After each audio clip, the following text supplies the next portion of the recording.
네, 오늘 설교의 주제는 말인데요. 말. 야고보서 말씀을 통해서 말에 대해서 살펴볼 거예요.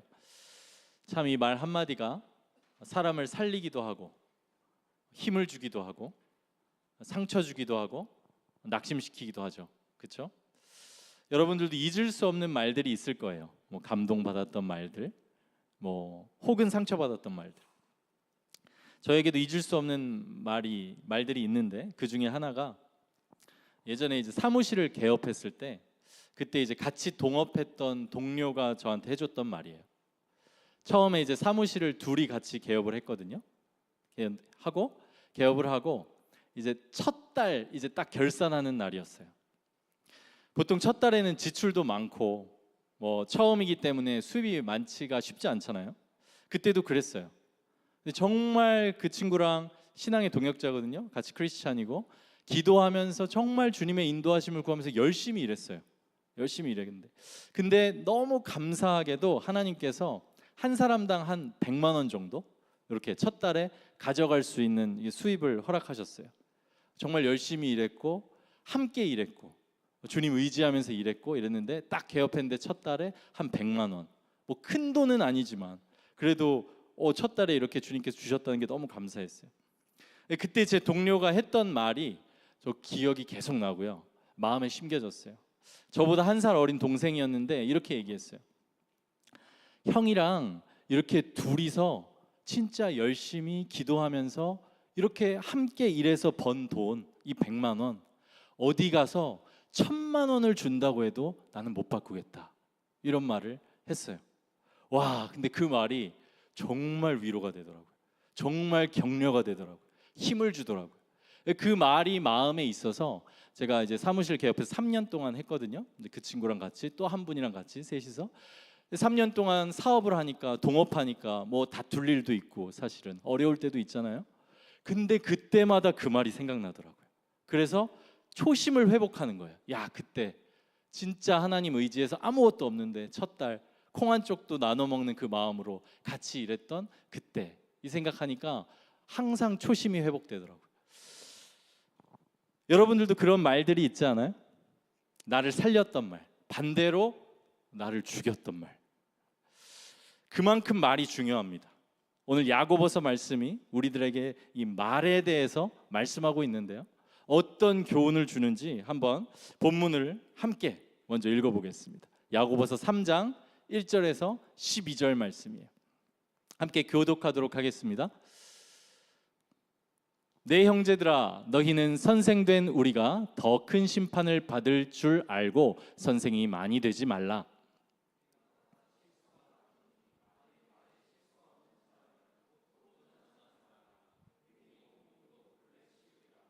우리가 말들의 입에 재갈 물리는 것은 우리에게 순종하게 하려고 그 온몸을 제어하는 것이라.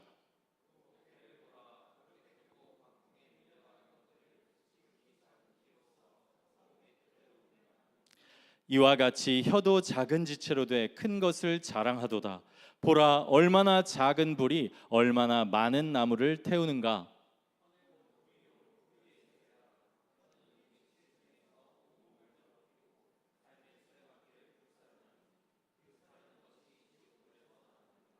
여러 종류의 짐승과 새와 벌레와 바다의 생물은 다 사람이 길들일 수 있고 길들여 왔거니와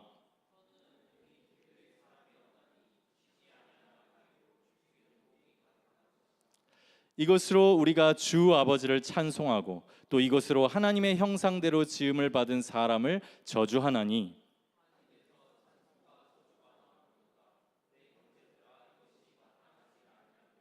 샘이 한 구멍으로 어찌 단물과 쓴물을 내겠느냐.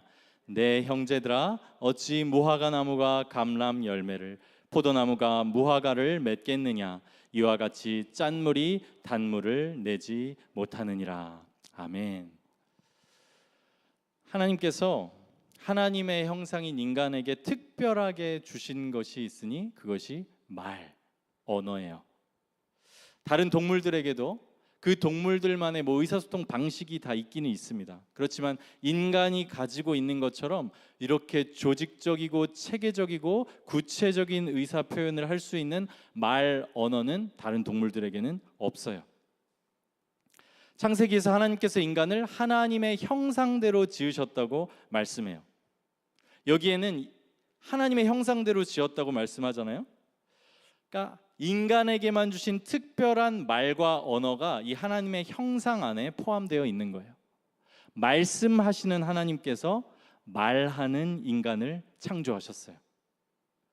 그리고 하나님께서 인간을 하나님의 형상대로 만드셨다는 것은 하나님은 어떤 외모를 갖는 분이 아니시잖아요. 몸이 있지 않으시잖아요. 그렇기 때문에 어떤 하나님과 비슷한 모습, 외모로 인간을 창조하셨다는 의미가 아니라 하나님의 임재를 인간을 통해서 이 땅 가운데 나타내기를 의도하셨다. 이게 하나님의 형상대로 인간을 창조하시고 에덴에 두셨다는 것의 의미예요.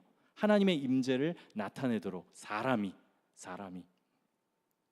이거를 특별히 우리에게 주신 말과 언어와 연결시켜서 생각해 보면 우리의 말을 통해서 우리가 있는 곳에서 하나님의 임재를 드러내도록 하나님께서는 의도하셨다는 것이에요. 여러분, 이렇게 말은요, 하나님의 임재를 우리가 있는 곳에 드러내는 수단이에요. 구체적인 상황에서 어떤 말을 하느냐에 따라서 그 자리, 그 상황, 그 관계에서 하나님의 임재, 하나님께서 여기 계신다는 게 드러날 수도 있고 하나님의 영광이 드러날 수도 있고 그렇지 못할 수도 있다는 거예요. 와, 이 말이 얼마나 사실 일상적이잖아요. 그렇죠? 여러분 계속 말하면서 지금 살아오셨고 오늘도 말했잖아요.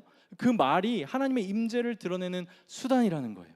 얼마나 중요해요. 근데 이것이 뭐 앞에서 이렇게 하나님의 말씀을 권위 있게 설교하는 어떤 설교자에게만 해당하는 것이 아니라 우리들에게 주신 말이 모든 말이 이 신적인 사명을 가지고 있다는 거예요.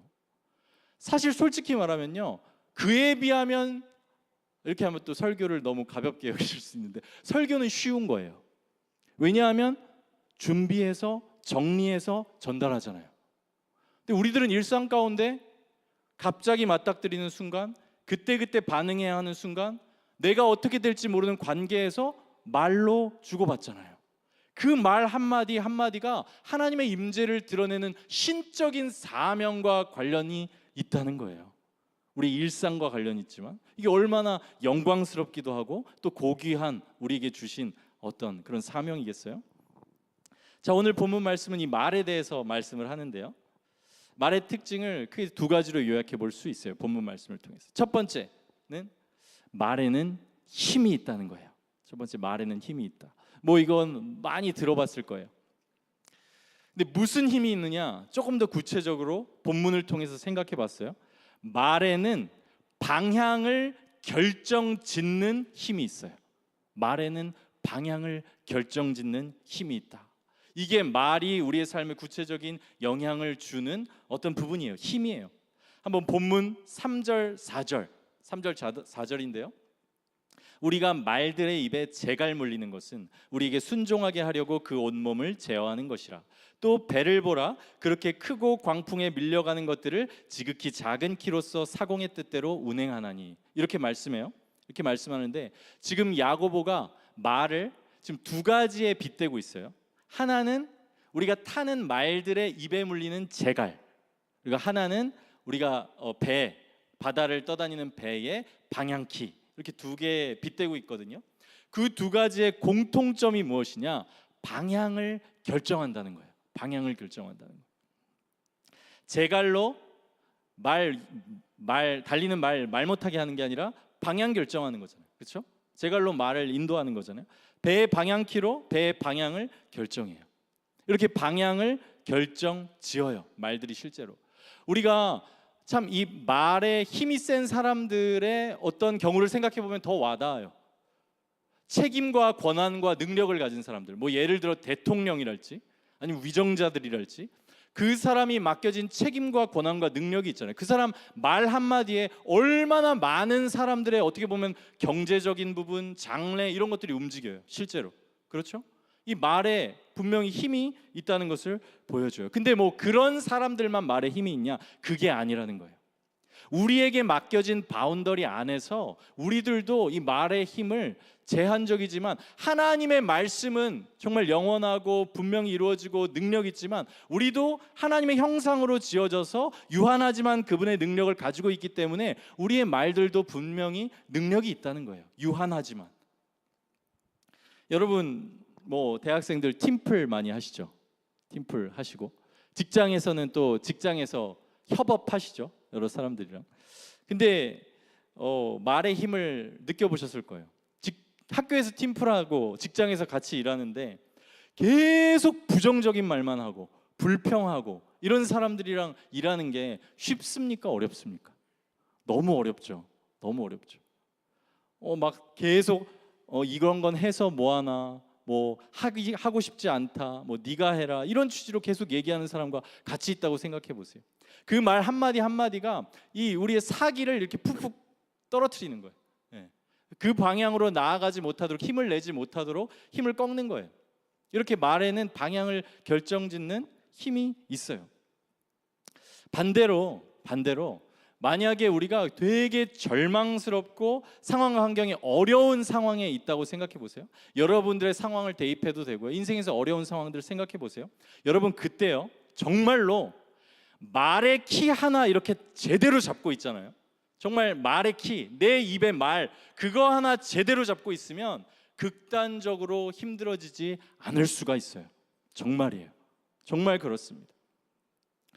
저도 돌아보니까 그 힘든 시간을 지날 때, 아내가 아프고 또 치료를 받아야 돼서 좀 그런 기간을 보낼 때 정말 힘들었는데, 그때 생각해 보니까 아내가 참 지혜롭게 말을 했던 것 같아요. 그러니까 오히려 아내가 저를 위로했던 것 같아요. 그때.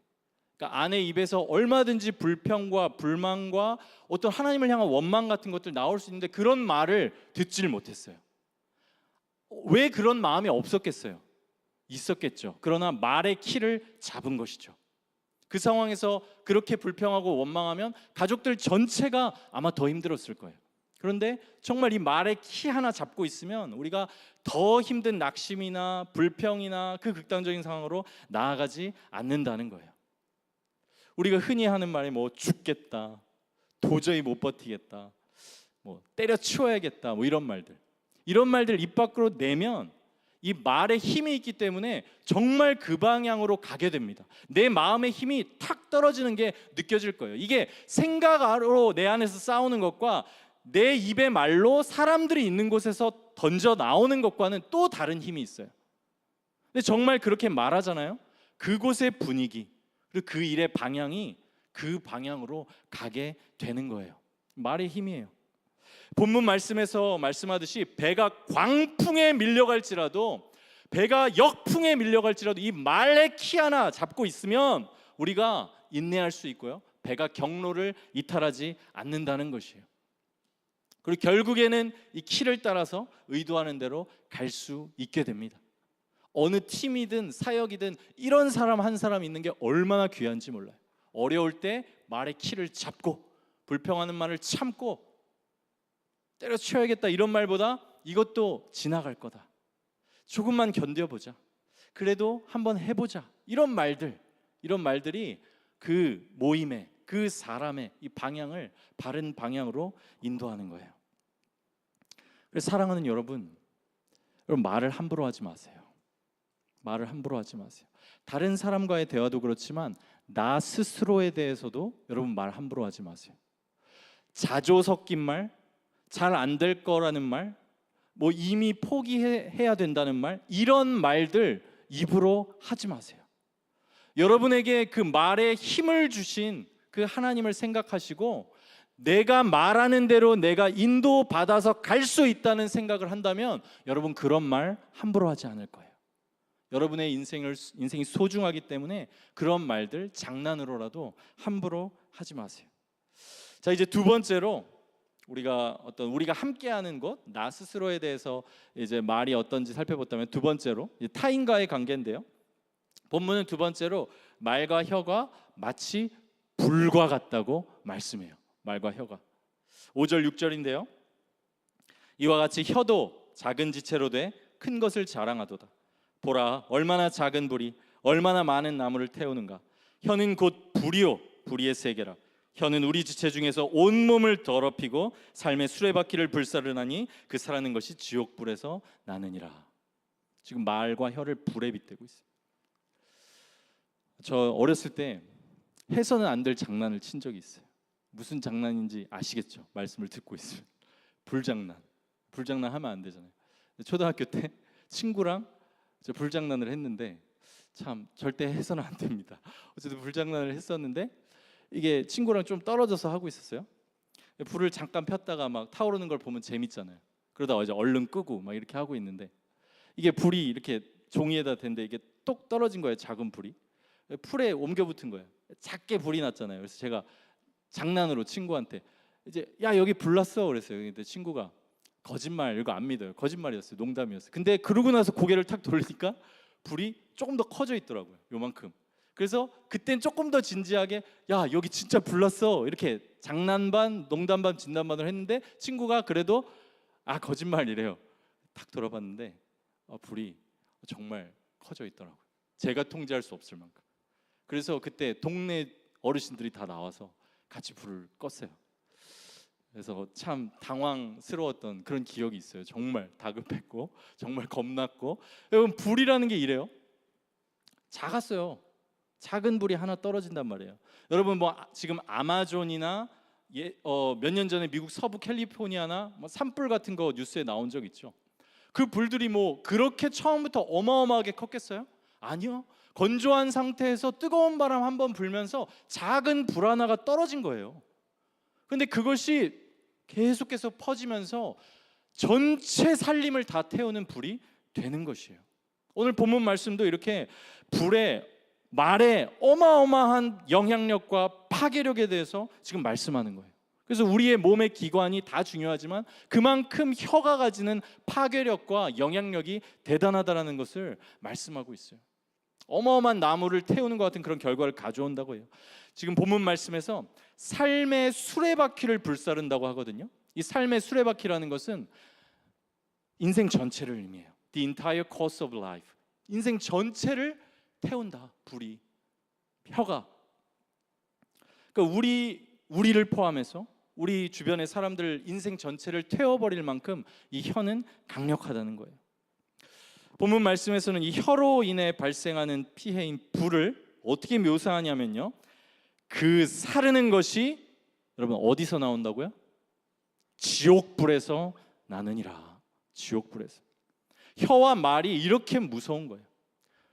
이 불이라는 거는 우리가 잘 통제할 수 없는 성질을 가지기 때문에 작은 불씨가 그렇게 만들 수 있는데 비방하고 험담하고 상처 주고 조롱하고 분노가 담긴 말들, 이런 말들이 우리 삶의 현장에서 정말 지옥불을 가져온다는 거예요. 지옥불을. 누군가에게 그게 튀었을 때 그 마음이 정말 지옥을 경험하게 된다는 거예요. 여러분, 우리가 함부로 말을 하는 것은 우리 자신과 다른 사람에게 이 지옥의 불, 사르는 불을 던지는 것과 같다는 것을 여러분 기억하시기 바랍니다. 그래서 이렇게 얘기해요. 혀는 능히 길들일 사람이 없나니 쉬지 아니하는 악이요 죽이는 독이 가득한지라. 여러분 기억하세요. 저주, 비방, 미움과 분노, 조롱, 이런 것들이 담긴 말은 상대방에게 지옥 불을 던지는 거예요. 튀기는 거예요. 어디까지 퍼질지 모르는 그 불을 튀기는 것이고요, 독을 내뿜는 것이에요. 독을. 그리고 제가 계속 말씀드리죠. 우리들의 가정, 우리들의 교회 다 공동체거든요. 공동체라는 건 한 몸이라는 거예요. 여러분, 독이 제 몸에 들어간다고 생각해 보세요. 그걸 어느 순간에 탁 멈출 수 있어요? 흘러요. 퍼져요. 불도 마찬가지고 독도 마찬가지예요. 근데 우리가 한 몸이라는 거예요. 그래서 그런 독이 퍼지고 그런 어떤 불이 퍼질 때 어디까지 퍼질지 모르는 것이 이 혀로부터 나오는 불이라는 것을 기억하시기 바랍니다. 이렇게 제가 앞에 말씀드린 것처럼 살리는 말이 있는가 하면 3년 동안 기억나면서 관계를 유지시켜주고 초심을 회복하게 해주는 말이 있는 반면에 죽이는 말이 있다는 거예요. 불태워버리는 말이 있다는 거예요. 되돌릴 수 없는 피해를 주는 말이 있다는 거예요. 여러분, 우리는 지옥의 불이 아니라 이 성령의 불, 회복의 불, 이런 것들을 전해야 하는 줄로 믿습니다. 자, 우리가 계속해서 이제 말의 중요성, 말의 힘, 영향력, 파괴력, 이런 부분들을 살펴봤어요. 이렇게 말이 중요하다, 영향력 있다, 이런 메시지를 듣다 보면은 이렇게도 생각할 수 있어요.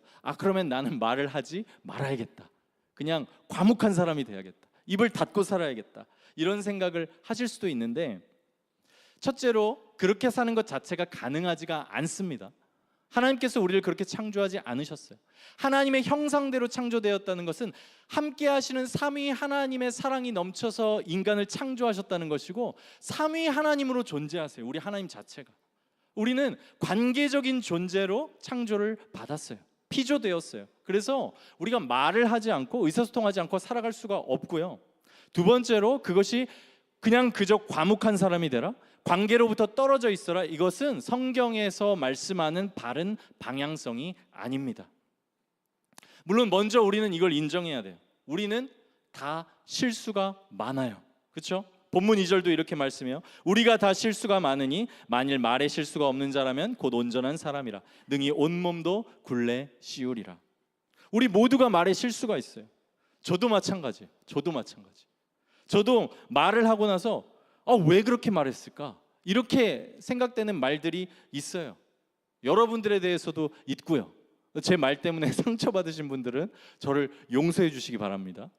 어쨌든 심지어 저는 오늘 예배 드리기 직전에도 내가 말을 왜 그렇게 했지? 그런 순간이 또 있었어요. 막 바빠가지고 집중하고 있다 보니까 별로 지혜롭게 따뜻하게 말하지 못했다. 이거를 여기 앉아서 기도하는데 탁 생각이 나더라고요. 그만큼 우리가 말에 실수가 많아요. 저도 연약한 거고 훈련이 덜 된 거죠. 그러나 그렇다고 해서 우리가 말을 안 한다, 입 닫고 산다, 관계를 맺지 않고 산다, 가능하지도 않고 성경은 그렇게 방향을 가르쳐주지도 않는다는 거예요. 물론 우리들에게 건강한 구별됨이 필요해요. 건강한 구별됨, 분리. 이건 뭐냐면 제가 여러분에게 몇 번 강조드렸죠. 하나님을 만나는 시간, 이게 여러분 인생에서 제일 중요한 패턴이라고 했잖아요. 우리 7일에 한번 예배 드리잖아요. 그렇죠? 그리고 여러분 삶 속에서 말씀 읽고 성경 읽고 기도하고 하나님과의 시간을 갖잖아요. 그때 다른 사람이랑 같이 있을 수는 없어요. 예배 드릴 때도 예배 드리는 이 시간에는 하나님과 하나님의 말씀에 집중하는 것이에요. 이거는 분리예요. 그렇죠? 구별이에요. 그러나 이것만이 목적이 아니라는 거예요. 하나님께서 우리를 구별해서 분리하신 이유는 구별되어서 정체성을 확인하고, 구별되어서 네가 왜 사는지 확인하고, 구별되어서 뭐가 진리인지 확인하고, 다시 너의 삶의 현장 가운데 빛과 소금으로 그 생명을 가진 자로 살으라고 분리하는 시간을 주시는 거예요. 그러니까 이것을 우리가 기억해야 돼요. 그래서 이 구별된 시간 동안, 여러분이 기도하는 시간 동안 하나님께서는 그냥 세상에서 벗어나서 그냥 나랑 단둘이 꼭 산 정상에서 그냥 둘이 보내는 것처럼 그렇게 평생 있자, 그렇게 하라고 하나님께서 우리를 부르시는 것이 아니라는 거예요. 물론 그런 산 정상에서의 주님과의 만남이 필요해요. 그 황홀한 주님과의 교제가 필요해요. 그러나 그 교제가 끝났으면 산으로 내려와서 사명을 감당해야 되는 거예요. 그 생명을 가진 자로서 우리의 빛을 비추이면서 삶의 현장에서, 가정에서, 직장에서, 여러분 학교에서 살아야 되는 거예요. 말도 마찬가지예요. 우리가 말과 대화를 통해서 그냥 분리되어서 나는 좋은 영향을 끼칠 수 없으니까 그냥 입 다물고 살아야지, 그게 우리의 평생의 방향성이 될 수는 없어요. 때로는 침묵도 필요하지만 우리는 말과 대화를 통해서 하나님의 형상으로 우리를 창조하셔서 우리의 거기에 두신 하나님의 임재를 드러내도록 의도하신 그 목적을 이루면서 우리 말을 통해서 살아야 한다는 것이에요. 그냥 과묵하고 그냥 분리되어서 사는 것이 하나님의 뜻이 아니라는 거예요. 자, 여러분, 우리들의 말은 어떻습니까? 여러분 살리는 말 하고 계세요? 아니면 죽이는 말 하고 계세요? 죽이는 말까지는 아니더라도 내 마음의 불만과 불평, 쓴뿌리가 드러나는 말, 다른 사람에 대해서 미묘한 기분 나쁜 것들을 드러내는 말, 이런 것들 하고 있지는 않습니까? 야고보서에서 계속해서 말씀드리는 것이 뭐예요? 온전한 삶이거든요. 이 온전한 삶은 분리된 게 아니라 통합된 삶이고 일관성 있는 삶이에요. 교회에서의 삶과 밖에서의 삶, 종교적인 삶과 진짜 삶이 괴리가 없는 삶. 말에 대해서도 마찬가지예요. 여러분 오셔서 뭐 하셨어요? 지금 말씀 듣기 전에 뭐 하셨어요? 찬양하셨죠? 하나님을 찬양했어요. 여러분의 입술로 하나님을 찬양했어요. 하나님을. 그런데 하나님을 찬양하는 그 입술로 우리의 삶에서 하나님의 형상인 인간을 저주하면서 살아간다면, 그리고 그 하나님의 형상을 드러내고 살고 있지 못하다면, 하나님의 임재를, 그것은 우리의 입술의 영역에서 우리들의 신앙과 삶의 분리인 것이에요. 이것이 야고보가 지적하고 있는 것이에요. 이것으로 우리 주 아버지를 찬송하고 또 이것으로 하나님의 형상대로 지음을 받은 사람을 저주하나니 한 입에서 찬송과 저주가 나오는도다. 내 형제들아, 이것이 마땅하지 아니하니라. 마땅하지 아니하니라. 하나가 아니라는 거예요. 그 입에서 나오는 것이. 이제 오늘 마지막 내용인데요. 그럼 우리의 말을 어떻게 바꿀 수 있습니까? 예의 바르게, 경우 있게, 공손한 표현을 연습하면 되는 거예요? 긍정적인 말을 연습하면 되는 거예요? 물론 그런 연습도 유익합니다. 유익해요. 그러나 근본적인 해결책은 될 수 없어요. 근본적인 해결책이 있고 나서 그것을 이루는 방법이 있을 수는 있지만 그 연습하는 것 자체, 표현을 바꾸는 것 자체가 근본적인 해결이 될 수는 없어요. 야고보는 오늘 본문 말씀을 통해서 결국 우리들의 말이라는 것은 마음의 샘으로부터 나온다는 것을 말씀하고 있어요. 말은 마음의 샘으로부터 나오는 거예요. 본문 11절에 12절입니다. 샘이 한 구멍으로 어찌 단물과 쓴물을 내겠느냐. 내 형제들아, 어찌 무화과 나무가 감람 열매를, 포도나무가 무화과를 맺겠느냐. 이와 같이 짠물이 단물을 내지 못하느니라. 말이라는 것은 입의 문제가 아니고 단순히 표현상의 문제가 아니고 결국은 마음의 문제라는 것을 말씀하고 있는 것이에요. 물이 나오는 원천인 샘이 오염되어 있으면 결국 그 나오는 입구를 아무리 그 나오는 입구를 닦아도 깨끗한 물이 나올 수가 없는 것이에요. 샘이 오염되어 있으면, 원천이 오염되어 있습니다. 그런데 우리의 마음의 샘은 여러분이 알고 있는 것처럼, 여러분이 느끼고 있는 것처럼 썩어 있어요. 그것이 문제입니다. 우리의 마음의 샘은 완전히 썩어서 부패한 상태예요. 그래서 성경의 말씀이에요. 만물보다 거짓되고 심히 부패한 것은 마음이라. 또 예수님께서 이렇게 말씀하세요. 입에서 나오는 것들은 마음에서 나오나니 이것이야말로 사람을 더럽게 하느니라. 마음에서 나오는 것은 악한 생각과 살인과 간음과 음란과 도둑질과 거짓 증언과 비방이니 이런 것들이 사람을 더럽게 하는 것이요 씻지 않은 손으로 먹는 것은 사람을 더럽게 하지 못하느니라. 지금 예수님께서 말씀하시는 것은 너희가 씻어야 할 것은 너희의 손이 아니다. 너희가 해결해야 할 것은 예의범절이나 종교의식이나 그 형식이 아니다. 너희가 해결해야 할 근본적인 문제는 바로 너희 마음의 부패다. 이렇게 말씀하고 계신 거예요. 이게 우리들에게 하시는 말씀이에요. 그렇다면 우리는 어디서 우리 마음의 이 부패한 마음의 문제를 해결할 수 있습니까? 여러분, 우리 부패한 마음을 정결하게 하는 유일한 길은 십자가의 보혈이며 그 보혈과 함께 역사하는 성령의 능력뿐이라는 것을 여러분 믿으시기 바랍니다. 우리 히브리서 9장 14절 말씀을 한번 함께 읽겠습니다. 이것이 보혈의 능력이에요. 함께 읽습니다. 시작. 하물며 영원하신 성령으로 말미암아 흠없는 자기를 하나님께 드린 그리스도의 피가 어찌 너희 양심을 죽은 행실에서 깨끗하게 하고 살아계신 하나님을 섬기게 하지 못하겠느냐. 여러분, 여러분의 죄된 생각을 그리스도의 보혈에 씻으시기 바랍니다. 그 피에 여러분의 시기와 질투와 앙심을 씻으세요. 지옥의 불을 자꾸 내고 쓴 말을 자꾸 내는 그 마음의 부패를 씻으시기 바랍니다. 그 피로 여러분의 마음을 정결케 하세요. 그분께서 여러분의 그 마음에 쓴 것을 치유하시기 위해서, 그 여러분의 마음의 부패를 용서하시고 마음에서부터 새롭게 하시기 위하여, 그 마음에서부터 있는 우리들의 모든 시작되는 모든 죄를 위하여 십자가에 달려서 돌아가시고 피를 흘리셨어요. 이것을 믿는 것이 우리 주 예수 그리스도를 믿는 것이고, 이것을 믿을 때 우리 주 예수 그리스도께서 여러분에게 성령을 보내신다고 말씀하셨어요.